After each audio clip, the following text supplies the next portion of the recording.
Well, hello, folks, and welcome. It is time for another Between Two Sundays because that's exactly where we find ourselves situated. And Mark Beresford is with me, Mark Gladman, to discuss what's going on between the two Sundays or something like that. Great to be here. Good to see you again, mate. I love how we always sort of start off really vague, and by the time we finish, we're sort of going, whoa, there was so much in this. It's like an hour to warm up. Yeah, exactly. And some of those episodes a while ago, they took a while to warm up, but when we warmed up, man, some of them are. Yeah. Even looking back on them now. So this week sorry. Good fun. Yeah. Oh, always. Really good fun. We hope you folks who are listening in or watching are enjoying it too. We are between Easter 6 and Easter 7. We are out of Easter 6 heading towards Easter 7. And as always, we'll go back and have a bit of a chat, first of all, about what it is that we have carried out of the sixth Sunday of Easter. Before you answer that question, I'm interested to know what you preached. Did you preach this week just gone? Last Sunday, I didn't actually preach. No, we had a... Nice. So we don't follow the lectionary at our Baptist church, and we've been doing a little series on crossing the street. What does it look like to live the gospel out in our own context? Okay. And because it's May Missions Month for us, we had one of our past missionaries come and speak to our congregation, which was just fantastic. Natasha told just a wonderful, just her story of how God so graciously called and provided the way for her to go and work with people with AIDS in Russia a number of years ago, and our community was privileged enough to support her. So to have her come on Sunday and share her story, which I love it when people give us the gift of their story. It was a real privilege to listen. Cool. Well, okay, so what did you carry out in that discussion last week then? Well, it's interesting, not unrelated to that. I sat a lot more with this psalm than I realized I would. So Psalm 67 and the movement from the beginning of this psalm to the end, this movement from this prayer that God would bless us in order to bless the world. And I guess it got me thinking a little bit about Natasha as she spoke at our church on Sunday. Actually, the way she was listening to God, was open to what God was doing. And as a result, God sent her to the completely other end of the earth in order to be a blessing to another nation. And I love this movement from such humble, the humble simplicity of a prayer that God would bless me, to, growing into something far more than we would ever imagine.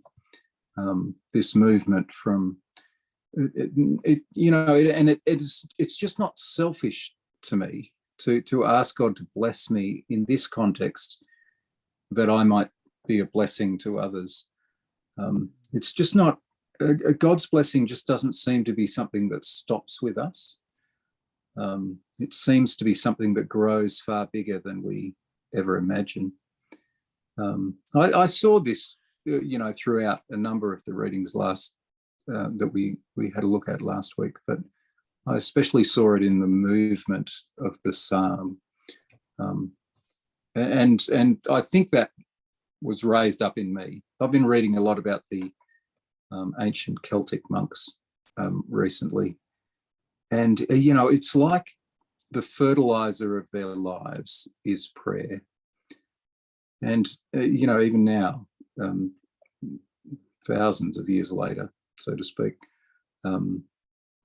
people are looking back at the way they lived and and it's challenging the faith of today, and inviting people into new spaces in their faith today. I don't think they could ever have imagined that, escaping the world in order to pray would actually bless the world so thoroughly and dramatically as the Celtic Church has, I would suggest.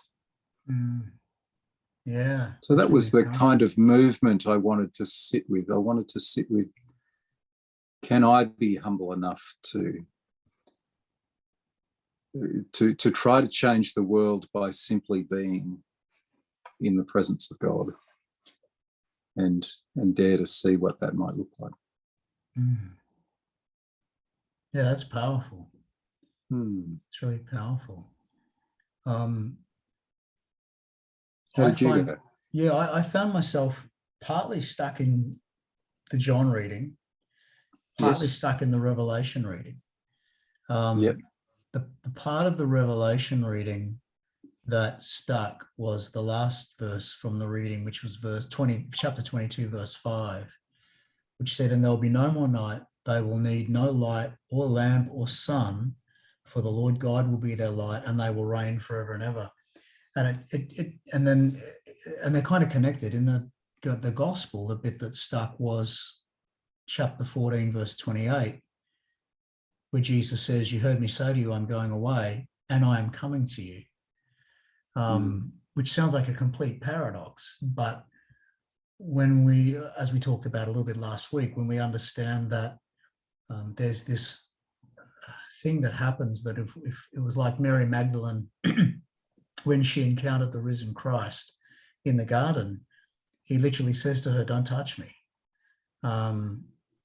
And one way to understand why he was saying, "Don't touch me," well, "don't cling to me," is because he's saying to her, the physical is not the thing that you need to be focused on.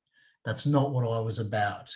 I was actually about something else, something that's deeper, and something that through what's happened here, you can be a part of. And again, that John 17, I am in you and you in me. And we're going to be looking at that today in preparation for this coming week. But what's really interesting is, as we've seen in all of our readings from Acts that follow through the Easter Sundays, all of them in some way are acts of the apostles and the disciples, but they seem to mirror something of Jesus in the Gospels. And so this whole "I am going away so I can come to you" thing, this whole sense of, sorry, it just came off, this whole sense of there will be no light because God is the light. So turn the lights out because the light is here. It almost doesn't make sense, but it's real. It's waking up to the reality of what God has placed in us by our being created in the image of God, which I still think was certainly a really key element and a huge core part of the gospel, which is the kingdom of God is within you. You're made in the image of God. You bear the stamp of God. You carry the God image wherever you go. Wake up and see. You can't see the forest because of the trees. You are looking for God, and yet God is right there. So for me, carrying these two readings really made me think about how often I can go through a day, and I guess I found myself even praying slightly different, realizing that I wasn't reflecting with an absent God, but a very present God, and a God that's so present that I even wrote a note in my notes, which will probably appear on Monk in Docs when I get a chance to reflect on it some more. But I wrote here, "Let your yearning, your pain, your joy, your sadness, let that be your prayer. That is your prayer. Whatever's on your heart, that is your prayer." This sense of, because God awakens us to how we see the world, we see the world in a particular way through that lens of the kingdom and that lens of God, that seeing stirs in our heart, and that yearning of our heart becomes our prayer. It's as if God initiates the prayer, in essence, if that makes sense. So there's so much interwovenness here that I guess that's where I kind of got bogged down, for better or worse. And again, I know I've said this a few times in the last little while, but being conscious of it, being mindful of these things, which is why I guess my prayers changed, and I noticed me praying differently through the week. Yeah.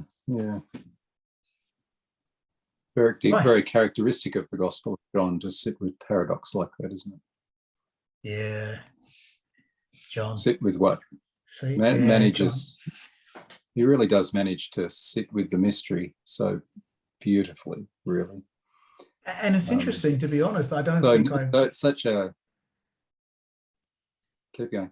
I was going to say, I don't think I've read John's Gospel properly until I realised that there is mystery in here, and sometimes you just got to sit with it. In fact, most times you just got to sit with it, because John doesn't even try to explain it. Yeah. Which seems to be, if you take the Gospel of John to be written, the last Gospel to be written, and possibly one of the last letters in the new, books of the New Testament to be written. There almost emerges a second simplicity here. In some ways, what if John is an old man at this stage, and he's lived through the mystery and the attempt to explain Jesus that perhaps the other Gospels have a little bit more, but he's lived long enough to get back to this second simplicity. And in some ways, the Gospel of John is so beautifully simple. And in other ways, it's so paradoxical as a result of it. I really am a big fan of the Gospel of John. And I wonder if there's something in the fact that as we get older, we're drawn more to this Gospel. I think it's almost so Richard Rohr would call it a second naivety. This coming back to something more simple. We get complicated as we grow older, and as we grow up, maybe is a better way to put it. And as we grow beyond that, we enter what he would call a second naivety. Now, I wonder if John, by the time he writes this Gospel, is actually in that space. As I'm hearing you talking about this, it sits so well. This idea that as we get older, we simply start going, you know what, I don't have to explain this. That's probably better if I don't. Yeah. So when you were talking about there, having lived through all that, is at the time of writing just simply goes, and I mean, I don't even think John would necessarily be thinking like this, although some commentators might think he would, but he's going, I don't have to be flash. I don't have to prove myself here. Yeah. I don't have to break it down to look like a mystical theological whiz kid. I'm just going to share it and let the mystery sit. I love that. There's just a beautiful humility in doing that I think is hard won. It's anything but the arrogance of proving, or it's in some ways it's not evidence based as much as it's just telling story, just inviting people into a mystery, whether people choose to enter there or not. Maybe not, isn't even John's concern. It seems that John's concerned just to get the story out and trusts that the Spirit of God will use it. And, not to dig around it too much, but the idea, which sits so well with what you're saying, that the use of symbols. I mean, if you were just telling the story, you'd tell the story, but John goes into a lot of time and effort to use symbolism and focus on certain things to bring out and draw out the message, the I am statements, the miracle patterns, these things that he's structured in that way, which, when you remember, this is the same person likely who wrote the Apocalypse, the Revelation. It makes you go, maybe we could be reading them in the same way. Yes. That's exactly what the Revelation is. It's not literal either. I like that. Of course, John is the one who doesn't call the miracles miracles, but calls them signs, which is so very, very close to symbolism. Yes. Yeah. Both are pointing beyond themselves. Yeah. Yep. And as my students at the moment right now are doing year 10, doing essays on who Jesus is in character, like character virtues, getting to know Jesus when he's hanging around with people. But as I point out to them, if you can't bring yourself to go, well, the miracles are miracles, just remember that every single miracle is about restoring someone to community. Is that telling us something besides the miracle? So you can't bring yourself to say Jesus would turn water into wine, heal leprosy, turn this number of fish and bread into a feast for everyone. That's great. But just remember, in each one of those cases, maybe it wasn't about the leprosy or the water and wine or the bread and fish. Maybe it was about community and making sure people's needs were met and the restoration was given. Even there, the symbols that are in the signs. Yes. Yeah. Anyway, it is. There is. That's really interesting you say that, because there's every possibility, I think, that in looking more deeply into the miracles like that, in accepting that invitation, that you can encounter such truth behind them, that you can actually take the journey to trusting them or believing that they did happen as well. So you can take the backwards journey. So John in some ways invites us to see the miracle and then see something deeper. But I think the reverse is possible, that we would interact with the something deeper and then come to a point of saying, actually, this is a reality that's incarnated, that is flesh, heaven and earth coming together. Yeah. And actually be led into the grounded or earthly from asking those more spiritual questions. And maybe if that's the safer place for someone to start, I think there's legitimacy there. Well, that's exactly what I say to my students. I say, well, okay, you can't believe that. Where can you start? Let's start there. Yeah. You nailed it right down. I'd pass you John's 10 Gospel. for relief. You're only halfway through the year, man. So, 7th Sunday of Easter, this coming Sunday, and our readings are, as always, for the Easter season. Our first reading is from Acts chapter 16, verses 16 to 34, Psalm 97, Revelation 22, verses 12 to 14, 16 to 17, and 20 to 21.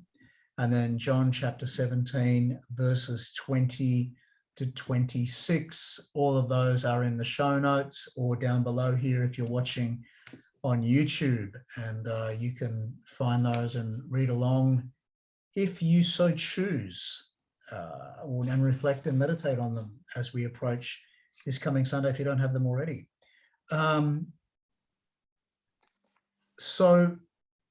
As always, have you got a start point you want to grab onto to begin, Mark? I read through these readings and I was struck by the repetitions, which I always find sort of helpful to see in Scripture. That if I see something repeated a number of times, maybe that's worth asking about. So in the Revelation 22 passage, this repeated invitation for God to come, let everyone who's thirsty come. The Spirit and the bride say, sorry, it's not actually for God to come, that's towards the end, but this invitation for us to come to God. You know, in some ways, this double movement that sits in this Revelation passage of the invitation for us to come to God, but the invitation for God to come, these are all in response to the initial coming of Christ in the incarnation. And I think this is kind of, this feels really important to me, maybe just at the moment, maybe it won't always feel there, I won't always feel in that space, but it just seems to me that this is one of the really crazy ideas of the gospel. Not that we are coming seeking God so much, but that God is seeking us. And this flips all the religious wisdom of the world, including the religious wisdom of the Jewish world, on its head. It really is so unique to insist that God is seeking us. How many people I meet who, you know, are saying, I'm seeking God. And you can put into that, you can affirm that, and at the same time insist that, well, you're only ever seeking second. Yes. That God is already after you. And this is the great story of the incarnation, where we thought, you know, as a planet, where we thought we had to sacrifice for God. God has actually come into the world and shown us, no, I'm sacrificing for you. I'm sacrificing myself for you.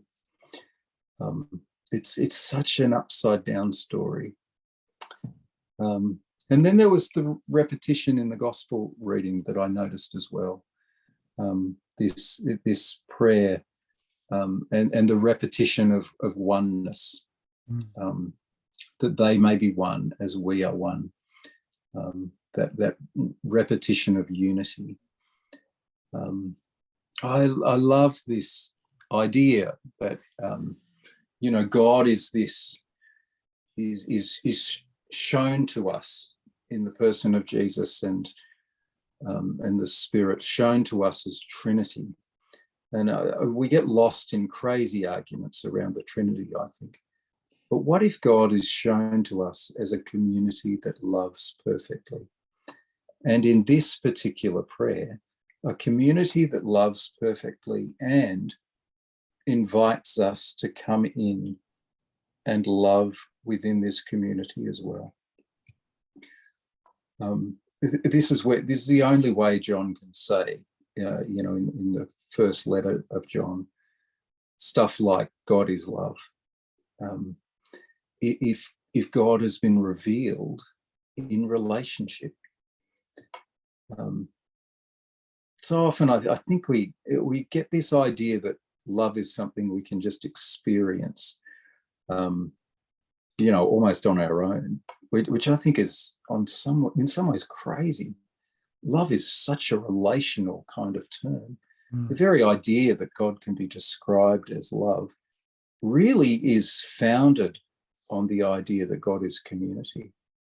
Yes. And that God is seeking community. Because this perfect community comes into the world to invite us into that community. This to me is just, it's just the highlight of reality, really. Yeah, I mean, it really resonates, because if you understand that God is love, then wherever love is exchanged, God is. Yeah. God is present. Right. And it doesn't matter what badge or affiliation or signers over the door of where you turn up on a Saturday or Sunday or Tuesday. God is love, and in that interaction of the love being shared, God is present in that love. As Michael Benedict puts it, God is the good we do. Now, although he understands it a little bit differently to what we're talking about, the essence is still there. When these acts of love, you can't separate God from love. And so if love is being shared, if there's sacrificial love, and you do not have to have a Christian affiliation per se to do that. So we're talking about anyone is able to manifest God's incarnation in that action, which when you have a look at what Jesus is saying in that gospel is very, very clear. Jesus says, I ask not only on behalf of these, but on behalf of those who will believe in me through their word, that they may all be one. As you, Father, are in me, I am in you, may they also be in us. There's that God initiates, we might respond, but I'll get to something about that in just a second. And then I just want to comment, Mark. I just want to comment on what you were saying about love there. Love as being, a human experience. Now, I know we can argue, of course, that hate or indifference is a human experience as well.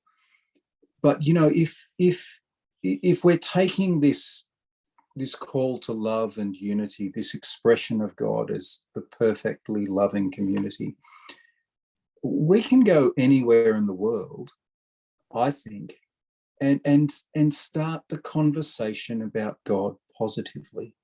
It would be pretty difficult to find a place or a person even where love is completely absent. Yes. Yet, and here we are saying, hang on, love is God and it's in everyone. Surely this is a good place to start the conversation about God, rather than starting with all the things we do wrong or all the things that pull love apart. I just wonder if this sort of fundamental about God, that God is love, actually has a missional component to it that can put us approaching the world as people of peace rather than people of aggression or people who are defending ground, who are building walls. It actually has this possibility of inviting us to be staggeringly gracious people, even as we share a story that is different to the one the world is used to. I mean, you think about the traditional general missional approach of the Christian church, right? It's always oppositional. And I challenge anybody to tell me that it's not. Yes, you might be taking care parcels. Yes, you might be taking groceries. Yes, you might be going to help them build huts because they got knocked over by a tornado. But you're going in because you carry the love of Christ and they don't have it and you're going to show it to them. That's oppositional right from the get-go. You're coming in to say, we're going to give you something that you don't have or we think you don't have. What we're talking about here is the complete opposite of that. We're talking about going into a place, and it's very similar. It reminds me so much of Paul in Acts 17 at the Areopagus, who sits there and he's looking at all those statues. He says, I see that one there that's to an unknown God. Let me tell you about that, right? It's exactly the same thing. It's going in and not being oppositional, but going, hey, you've got God in your midst. Well, where? Well, you see how you cooked a meal for that person next door? That's what Jesus said we should do. That's where God is. And it comes back to our theology of what we've been saying for the last couple of weeks, and even what you were alluding to before, that it's not a case of I have to get something that I don't have. It's a case of opening up your eyes to what is already yours. Yes. And our Yes. mission in the world, which was Jesus' gospel, was open up your eyes and see. Yeah. Taste and Yes. see. Yes. It's right Jesus around you just the whole over time. and over again. Yeah. And it's interesting because then Jesus goes on to say, the glory that you have given me, I have given them, so that they may be one as we are one. Now that word glory is doxa, which Yes. literally Yep. means the divine quality, praise, glory. Someone identified it as what evokes good opinion in that something has inherent intrinsic worth, right? So that intrinsic worth that Jesus is saying the Father gave to him, he's saying, I have given to them. Now let that sink in, folks.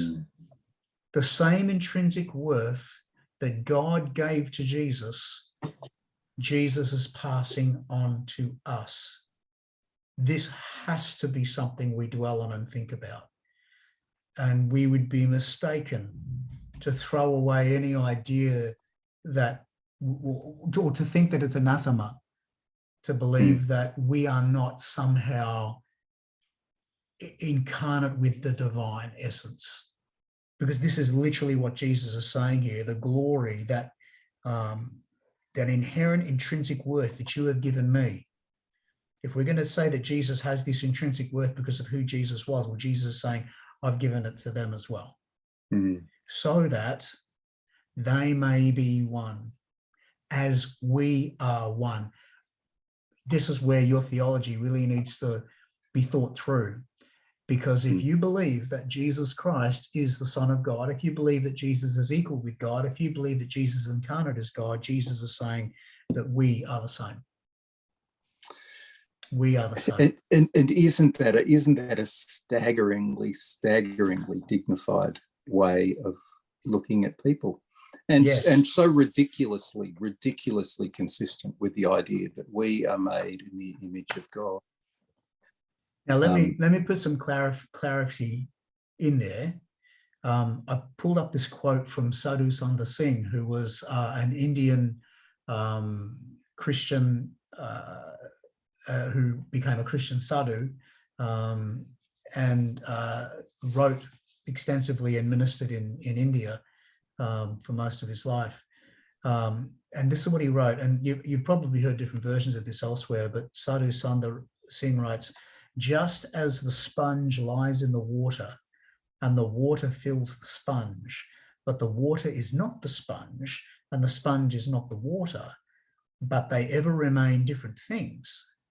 So children abide in God and God in them. This is not pantheism, but it is the kingdom of God, which is set up in the hearts of those who abide in the world. And just as the water in the sponge, just as the water is in the sponge, God is in every place, but the sponge is not. So there is a differentiation there, but it's understanding and realizing that the same way that God was in Jesus, that the Christ was in Jesus, the Christ is in us too. Why? And back to the repetition, so that they may be one, so that they can be completely one, so they may be where I am, so that they may be one, so that the love which you have loved me may be in them and I in them. There is this weaving together. I love that you picked up on the thing on come in Revelation, because what's going on here, if we look at it carefully, going back to that bit where, Jesus says they may all be one. And then we see that story in Acts of the jailer making a commitment and being baptized. What's really interesting about that story is, well, first of all, that in verse 30, he asks the question of Paul and Silas, sirs, what must I do to be saved? And that word saved is sotho, which comes from sozo, which literally means safe and well. It's a very holistic word. This Yeah. is not Yes. just about a spiritual saved. This is saved in every manner. This is something that he's literally saying, what must I do to be safe and well? And what's interesting is that after he was baptized, verse 33, at the same hour of the night, he took them and washed their wounds, the jailer, and then he and his entire family were baptized without delay. Isn't that a beautiful juxtaposition that the jailer takes water and washes the wounds of Paul and Silas, and then Paul and Silas take the water and symbolically wash clean the jailer. I think, and that I think is a beautiful picture of that sozo and the fullness of that, the holisticness of the word. This is evident in the Gospels too, Mark. Where Jesus can use the same word to describe a healing. So the movement from being sick to being well physically. It's the same, it's salvation. It's the same word. Just holding these two concepts that we just so characteristically pull apart, the physical and the spiritual. There's not even a difference in the word used for healing and for salvation. I just think it's so powerful when we become a community that holds heaven and earth together, or is learning to do that. We never do it perfectly, of course, but is learning to sit in that place where sit in that place of incarnation is such a powerful place for us to be, such an influential place to be, such an appealing place to sit. Yeah. So what it seems to me in all of these things, including the psalm, is this sense of, like you were saying, we tend to be very dualistic, sacred and secular, light and wrong, this and that. What we're seeing here in these stories is Christ reconciling all things to God. Everything is being brought together. There's a gathering in without differentiation, without a dualism, without an exclusivity of anyone or anything. This is and it's the fullness of what happened at Easter. That everything was reconciled to God. That a jailer in is it Philippi where they are when this happens? Anyway, but a jailer can find themselves in one night. Man, I know some churches who'll make you go through a 10-week course. Why? This is this beautiful. Sirs, what must I do to be saved? Have your eyes opened? Your eyes are open? Cool. You've found it. You've found your wholeness in God, because now you can see what it's all about. It's incredibly powerful. I love that last verse too, by the way, in Acts, so that the jailer then brings them to the house and he gives them something to eat. And then he and his entire household rejoiced that he'd become a believer in God, The household it doesn't say they. It says he. And, it's just dawned on me. I'm just reading this. This is kind of like, the similarities in the stories. The first part sounds like, Jesus praying for that young fellow who had epilepsy. But then the second part sounds like Jesus called breakfast for Peter on the beach. That he has a meal prepared, and then Peter comes up, and he is, what must I do to be saved? And Jesus goes, do you love me? Feed my sheep. And then they have breakfast together and rejoice. As this is gathering Mark, in. just as you were speaking there, I was I'd been, I was thinking of these two incidences of household. The first sounds like, he, as the leader of his household, makes this determination and the whole household is baptized. But then there's this second one, actually, and it sounds almost, it sounds like the type of thing you would hear out of the patriarchal society, where, the head of the household gets converted and everyone else has to follow. But then this last incident of household in this passage actually talks about, it's almost like he's the last one to see rather than the first. That they've been almost waiting for permission in this patriarchal society to get baptized. It sounds like the household already believes almost, and he's had this extraordinary experience that has actually done what we were talking about earlier. I was talking about with the psalm last week, moved from a personal experience into that of God that sets others free as well. And I wonder if this is, I wonder if you could argue that this is perfectly consistent with the way God works, that it's often the little powerless ones that will see the humble God first. And it's the ones who are most powerful that are prone to overlook the thought that God could be like this.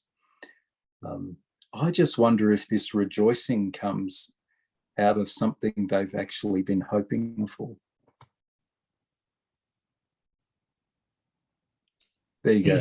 Tonight's crazy thought. Oh man, seriously, like I said, you start kicking things off and you're not sure where to start, but by the time we get to the end, we're not sure we want to finish. Yeah. Man, that's so good stuff. Ladies and gentlemen. I started off tonight kind of tired, and now I'm all energized. I probably won't be able to sleep. Ladies and gentlemen, that is the 7th Sunday of Easter. As always, we would love to know what you're thinking. Feel free to send us messages and comments. There's a few ways you can do that. You can do it if you're on YouTube, you can do it down below. If you are reading the long form articles over at Mark's blog, the barefootfollower.life, then you can do it there. If you're reading some of my thoughts at a Monk in Docs, that's at Monk in Docs at Instagram, or Between Two Sundays at Instagram, you can do it there. Or you can click on the link tree that's in the bio for both the show, both on YouTube and on your podcast of choice, and you'll be able to find links to other stuff that we do, which, we're very happy for you to communicate with us. And as we keep saying, this is the stuff we're doing here is the stuff we should all be doing in community. And we would love to have lots of voices in this community and love to have your voice resonate and share with us. And I guess I'd also extend the invitation, if you don't have a community where you can talk about these things and like this with, then, hey, we're here for you. And we would love to, hear your voice and be challenged and stretched by the things that Spirit has been revealing to you from the same readings that we have chewed on today. So, that is the 7th Sunday of Easter and the last Sunday of Easter, because week after that, we are into Pentecost, and we'll be talking about that in next week's show. Exciting. But yes, 7th Sunday of Easter, anything to add before I think we've done really well. I think we've done really well, and I'm really looking forward to Pentecost next week. Oh, yeah. Really looking forward to that. Awesome. All right, folks. Well, if there's anything else you need, you know where to contact us. We'd love to hear from you. Otherwise, peace be with you. Thank you, my friend Mark. And with you. And we'll see you all next week for another Between Two Sundays. Bye for now. Can't wait. See ya.